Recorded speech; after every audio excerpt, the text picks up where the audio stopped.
Asia কাপের mission শেষ না হতেই আফগানিস্তানের বিপক্ষে টি-20 সিরিজের স্কোয়াড ঘোষণা করল বাংলাদেশ ক্রিকেট বোর্ড, যেখানে দল থেকে ছিটকে গিয়েছেন অধিনায়ক লিটন কুমার দাস।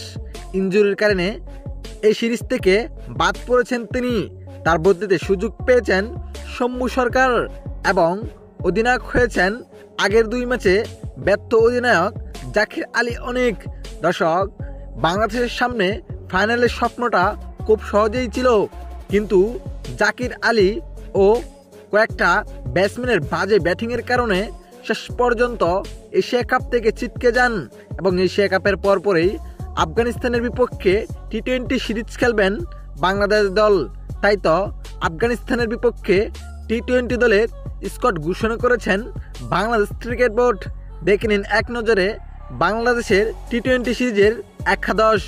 জাকির আলী অধিনায়ক, তানজিদ হাসান তামিম, পারভেজ হোসেন ইমন, সাইফ হাসান, তৌহিদ হৃদয়, শামীম পাটোয়ারি, নুরুল হাসান সুহান, রিশাদ হোসেন, শেখ মেহেদী, নাসুম আহমেদ, তাসকিন আহমেদ, তানজিম হাসান সাকিব, মুস্তাফিজুর রহমান, শরীফুল ইসলাম, মোহাম্মদ সাইফুদ্দিন ও সৌম্য সরকার।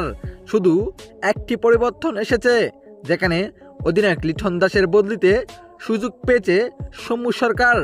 আর নয়তো সবকটাই আগের প্লেয়ার, আর কোনো পরিবর্তন আসে নাই একাদশে।